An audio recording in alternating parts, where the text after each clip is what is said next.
Oh, hey everybody. I just had an experience and I wanted to share it while it was fresh in my mind. And I kind of wanted to use it to lead into this video that I've been planning on making for a while because it just kind of looked like it was going to go this way. And it'll make sense here in a minute. I'll talk about that. But the experience that I just had was I was going to the grocery store just to grab a few things because my Mimi had low potassium, so I had to go get her some bananas and I needed some sandwich stuff. And well, long story short, I buy the few things. I'm coming out, and a lady parks right next to my car, and we're kind of like she's got the door open, and we're kind of crossing paths as I walk out and she's walking in, and it. She stopped me, and I don't know this lady. She just stopped me, and she even admits she's like, I don't know you from anybody else, and she just really what she did was she vented, and she told me about she had actually her father's ashes in an urn in the passenger seat of her car, and she told me about this strife that she was having with her brother in this funeral. And I mean, that's her own personal business. That's as deep as I'll get into it. That's uh but she just this obviously was just brewing up so much, and as somebody that comes from a big family, like I get that. And just barely more than maybe 18 months ago, I dealt with my father-in-law passing away, and we had to have his funeral, and it was during COVID, and it was awful. And fortunately, we didn't have any snotty siblings to deal with. It was everything was fairly copacetic and smooth, and it was fine and whatever. But it was really something. And I've had this happen before, but I haven't had this happen in a long time. It was really something to have a complete stranger share that much personal stuff with me because of how what she was going through at that time, and kind of the emotional buildup that she was dealing with. And I get that, I really do. And it puts some things into perspective, some things that I've been thinking about, which brings me really to the point of this video that I wanted to make, which is essentially the confessions of a failing YouTuber. Right?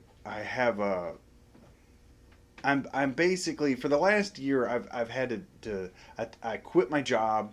I was taking care of my mother-in-law because she had a fall and she got really sick. And it was just between me and my wife. We kind of hashed it out and decided, somebody needed to stay home with her. One of us was going to have to quit our jobs, and the insurance was better for the kids if she stayed working and I quit my job, which my job was super stressing me out anyway. And it was, quitting that job allowed me to start doing this, which I have had a lot of fun doing. But I feel like I am failing as a YouTuber because it's, aside from the time I spend taking her to the doctor, or making sure that she's eating, or seeing how she's feeling every day, or just sometimes poking my head in her room to make sure she's still breathing even if she's asleep, which is this weird dark fear that, just I feel like is natural. But at any rate,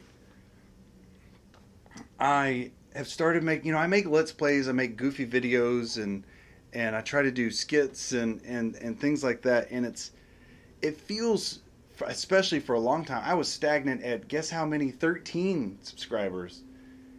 And a couple of those were still me. One of them was my wife, and those don't really count.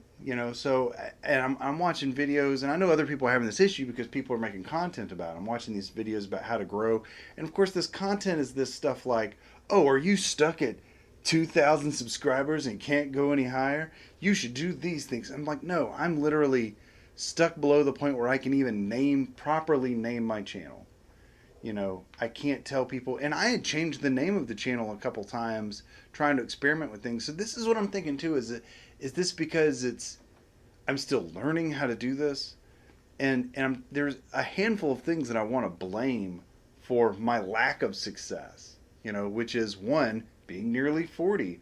I feel like that's kind of inhibiting me with the type of content I'm trying to produce, because a lot of people that are playing even classic video games, they are younger people, and the people that are playing newer video games and the let's plays where they're narrating and trying to make comedy over them.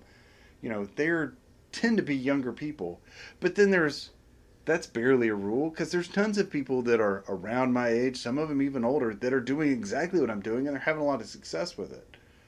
You know, and then there's people that are my age or even older that are doing different kinds of YouTube content and finding their niche, and they're doing amazing with it. So it's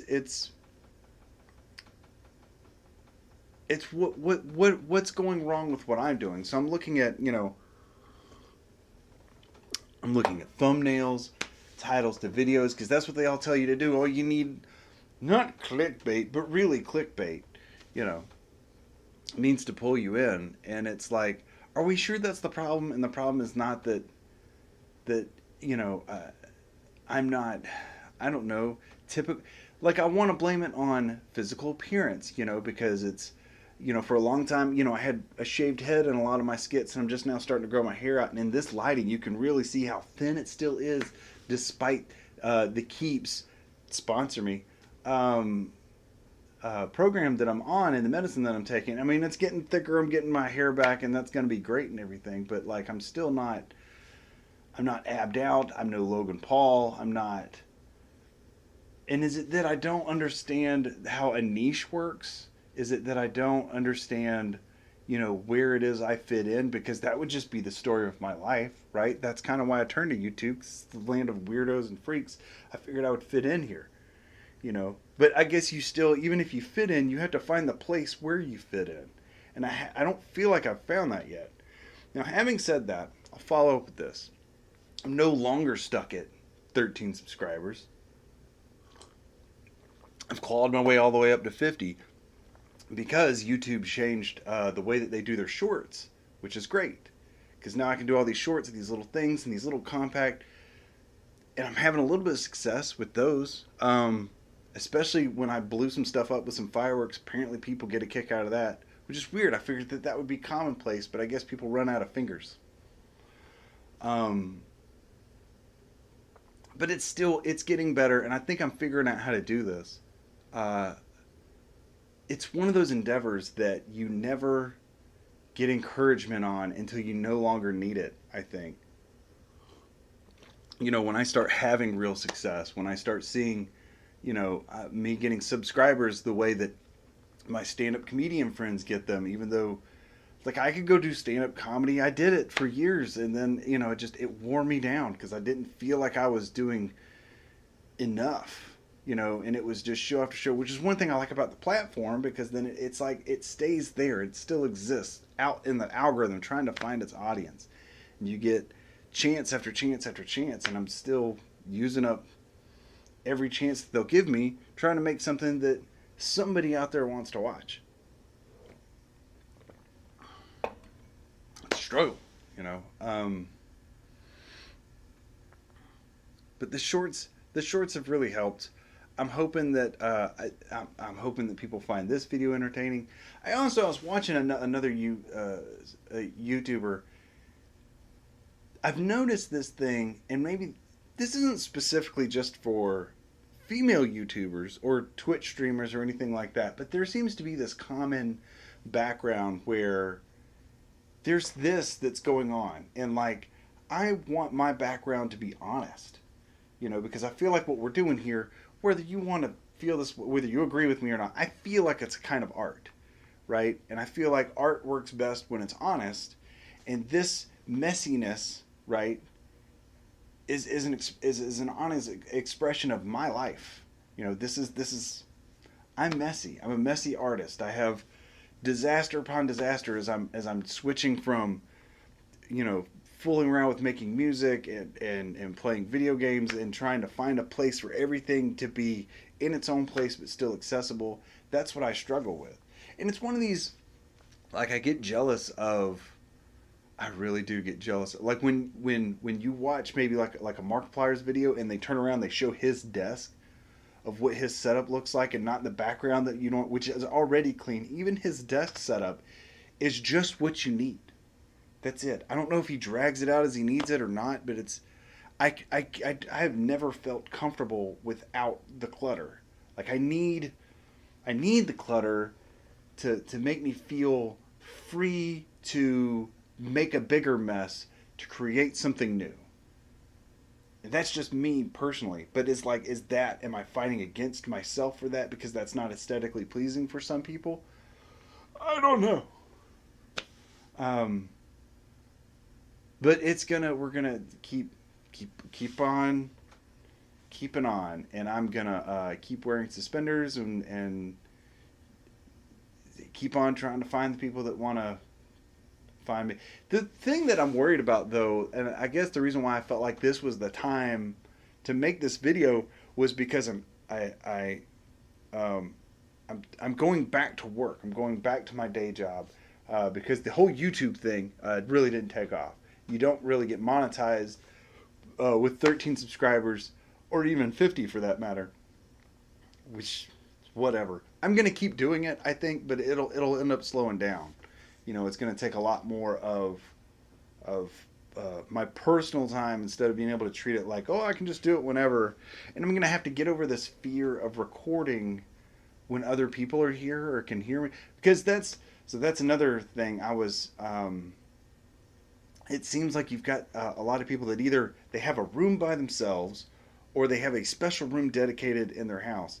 And the fact of the matter is when you have uh, two active teenagers that are always making noise, running around the house and doing their own things and making their own stuff. I've got a kid in college. I've got a kid that's a musician. So they're constantly doing whatever. They need the space. They need their own mess to make.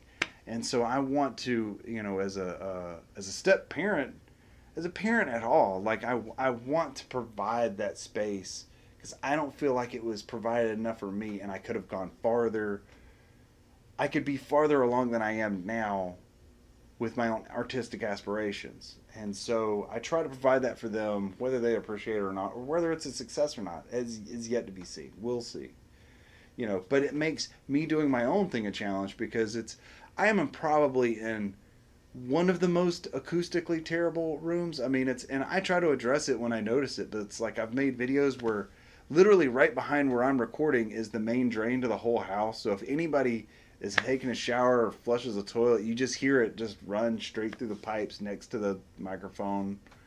Like I haven't been working for a year, so I don't have the money to buy acoustic isolation or anything like that. I'm kind of dealing with the camera system that I got, trying to make the best of it. Um, I'm literally there's the cinder block wall that you see right here. There's another one over here, and that's the only thing separating me from not one but two air conditioners. So that's going to be great. Oh, in the room, one of the two rooms in the whole house that doesn't have actual direct air conditioning. So, and all these things I've got plans on. I do have a loft in a detached garage that I want to turn into this isolated recording space, but I got to go back to work. I got to make the money to do it, because that's going to be probably a $10,000 build out minimum because it's a completely unfinished loft and it needs a bunch of work, and my wife wants to use that as her own creative space too, which is fine because that'll clear up some space in here that I can let the kids kind of expand in and do stuff in. So I think that that's great. But it's just money and time and building to that point. And I didn't want to wait. You hear all these great philosophers that tell you don't wait until you're ready. Just start. It's going to look like, and I do appreciate that because the last year I went back and looked at some of my old materials trying to make YouTube shorts out of them, and they're awful. There's a couple of them that are kind of funny, but I mean, most of them are terrible. I didn't know what I was doing. I was still learning the technology. Because it's hard to get hip with the kids when you're a hermit that lives alone in your farmhouse. We're getting there. We're making progress. We're going to. I feel like all of us are slowly becoming what we want to become. And if my journey takes longer because I waited longer, or just circumstance, or because of ignorance because I don't know what I'm doing, or over experimentation, I'm willing to accept that. I'm losing nothing. And something that came out of my 17-year-old son's mouth that I was just shocked at the precocious wisdom of it was, I told him about some of this. Oh, it was a while ago, and I was just venting a little bit. And he just said, like, I mean, do you enjoy making the videos? Then just keep making them. I mean, and eventually, you'll get better at it, and the audience will come, and then you'll get more recognition, and you'll get better at it, and more audience will come, and it'll build on itself. And it's nice to have somebody, a family member that's, half my age. Now, it'd be nicer if you watched some of my videos, and liked, commented, and subscribed, like I'm going to ask you to do. But I can't expect that of him. He's got his own thing going. But yeah, I think it's going to be all right. But I just wanted to share some of this stuff with you guys. I'm not one for just straight up vlogging, because vlogging's not cool anymore. Nobody wants to do that. But I did want to, when I started seeing the writing on the wall that I wasn't going to hit certain goals that I thought I might be able to hit with these preconceived notions I had of how YouTube and the algorithm and how the biz really worked, then I was like, I'm going to make, if it continues to kind of stay stagnant and I don't hit a certain point where I'm really hitting some momentum, I'm going to make a video about this right here, these confessions of a failing YouTuber. And I say failing progressive because at the moment, yeah, I mean, I'm not making any money. It's not supporting itself, which was the goal that I wanted. If I could someday get monetized, just to the point where like my monetization pays for a better computer to edit on, because I am really pushing the one I've got to the limits. A computer to game on so I can play some Steam stuff. Um, uh, Better props and sets so I can make videos, and then maybe even pay actors, and oh God forbid an editor, so I don't have to. I mean, I've had to learn to edit. I didn't know how to do any of this before. A sound card. I'm sure the sound right now is clear, but mediocre at best because of the sound situation that I'm using. And I'm having to learn all this, and then you got to get equipment and buy it. And I know the video quality in this is passable. It's fine for what we're doing, but I would love for it to be better. And I've shopped the cameras that I want to use. I've looked at the setups that professional YouTubers use, and I would love to use those. But I'm not just going to dump so much of my own money and my own work into it. I will dump some, you know. But that's the point where I feel like I'll be a success, is when it's as a hobby or a passion supporting itself. That would be nice.